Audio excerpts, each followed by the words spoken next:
يا صباح الفل، عاملين ايه؟ اخباركم ايه؟ وحشتوني كتير. النهارده بقى راجعه لكم فيديو، ولا هو روتين ولا هو اكل ولا هو اي حاجه تخص القناه. هو معاناه حصلت معايا ومعاناه ليا شخصيه، وانا حبيت اخد رايكم فيها. ولو اي حد عنده خبره في الموضوع او يعرف يقول لي اعمل ايه، يا ريت ينصحني. يعني النصيحه دي لوجه الله، لان انا فعلا في موقف ما تحسدش عليه ومش عارفه ابدا منين. الموضوع ببساطة، اللي أنا كنت عايزة بشتري موبايل وبقلب على الفيس كأي ست مصرية. بقلب على الفيس لقيت الموبايل، تشتري موبايل بصورة البطاقة. وبما ان يعني الظروف، طبعا كلكم في الظروف دي، ما فيش ان انا ادفع مقدمة، هدفع مش عارفة كام الف جنيه عشان اخد الموبايل. ففكرت فكرة ان انا اخد الموبايل بالبطاقة، بصورة البطاقة. وانا عايزة اقول لكم اللي دي يعني اول مرة اتعامل فيها مع امان. يعني دي اول مرة اتعامل فيها. ففعلا اتكلمت مع شركه كانت عامله عرض على الفيس اسمها موبي تيك. والكلام دوت والله يا جماعه، انا مش بقول اسماء وخلاص، ده حاجات حصلت معايا انا فعلا. وانا هبعت لكم حتى المحادثه اللي حصلت. فانا دخلت فعلا لقيت على الفيس في شركه اسمها موبي تيك، موجوده في حدائق المعادي. وانا هصور لكم حتى المحادثه اللي حصلت معايا وهوريكم الفروع بتاعتها فين، عشان والله تحرصوا. يعني اللي انا جربته وانتم ما تجربوهوش.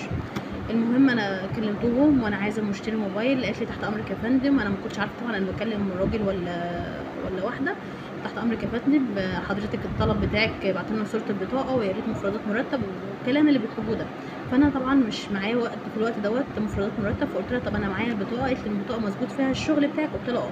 ففعلا صورت لها البطاقه. قالت لي خلاص تمام يا فندم، الطلب بتاعك اتوافق عليه. قلت لها يعني توافق عليه انا كده ممكن اخد الموبايل؟ قالت لي اه انت هتاخد الموبايل ومفيش اي مشاكل. قلت لها طب المبلغ كام؟ هي حاجه اسمها الليميت كام؟ قالت لي لما تيجي حضرتك هتعرفي في الفرع. طيب اجي امتى؟ قالت لي في الوقت اللي يناسبك، احنا شغالين من الساعه 9 الصبح لحد الساعه 9 بالليل تقريبا.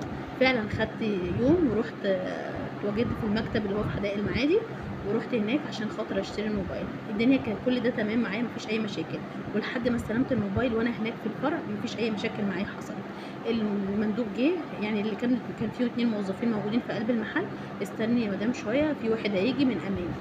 تمام خلاص ماشي معاكم. استنيت نص ساعه، الراجل جه مضاني على الورق. طبعا بصيت على الورق ومضيت ان مثلا انت واخده المفروض الليميت بتاعي نزل 25000 جنيه. قلت له خلاص انا هاخد عده ريملي سي 53، بحيث المبلغ ما يكونش عليه فايده عاليه ولا القسط بتاعه يبقى عالي.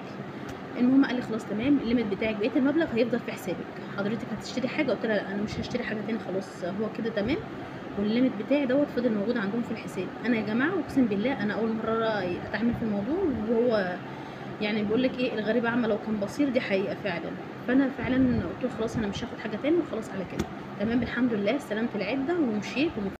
كل الكلام ده يا جماعه كان يوم 9/9. 15/9 بالظبط لقيت حد بيكلمني واللوجو بتاعه مكتوب عليه عمرو، وشغال مدير فرع التجمع الخامس بشركة امان. واللوجو بتاع شركة امان موجود على التليفون بتاعه، على الرقم بتاعه. ماشي يعني هو ظاهر في التليكرر كده. وبعدين لقيته بيكلمني، قال السلام عليكم استاذه رحمه. قلت له تمام، حضرتك مين؟ قال لي انا استاذ عمرو وشغال في شركه امان، واحنا عاملين عروض. والعرض دوت لمده 6 شهور تاخدي اي حاجه، من 6 شهور لسنه تاخدي اي حاجه، اي جهاز من عندنا بخصم 25% بدون فوائد. الكلام يا جماعه بصراحه ربنا يطمن. يعني هو بيكلمك، هم فعلا الناس دي شاطره جدا ان هي تنصب عليكي. هم تقريبا واخدين كورسات في النصب، بس والله العظيم انا مش هقول غير حسب الله ونعم الوكيل. المهم وبعدين قلت له بعدين، راح قال لي لمده 6 شهور، من 6 شهور لسنه ممكن تاخدي اي جهاز او اي منتج من عندنا ومفيش عليه في خصم 25%. فانا يعني زي العبيطه، هو ده انسب تعبير انا بقوله لنفسي والله. قلت له طب معلش ثواني هاخد راي حد. وخدت فعلا راي حد سيم الناس، والحد ده كلمه في التليفون وقال له لا تمام، ورد عليا وقال لي لا الموضوع ده تبع امان وهما بيعملوا عروض وما تقلقيش من حاجه. قلت له ده هما بيقولوا ان هو هيحول المبلغ لشركه رنين. فراح قال لي لا ما تقلقيش، ده هو بيحطوه عندهم في حسابهم عشان انت لو احتجت اي حاجه من رنين فانت تاخديه من عنده. فعلا لقيت الراجل كلمني تاني، والكلام يا جماعه واقسم بالله ما خد 10 دقايق كتير، 5 دقايق بالكتير بالظبط. الموضوع ده كله حصل في 5 دقايق.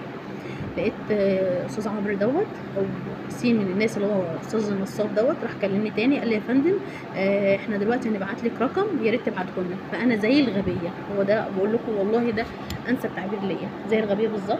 رحت قال لي ابعتي لنا الرقم عشان خاطر ندخلك في العرض دوت. بعت له الرقم، فطبعا انا مش فاهمه يعني الرقم دوت تقريبا اللي هو كان رقم الحساب بتاعي، هو الرقم دوت هو كان رقم الباسورد بتاعي مع عند امان.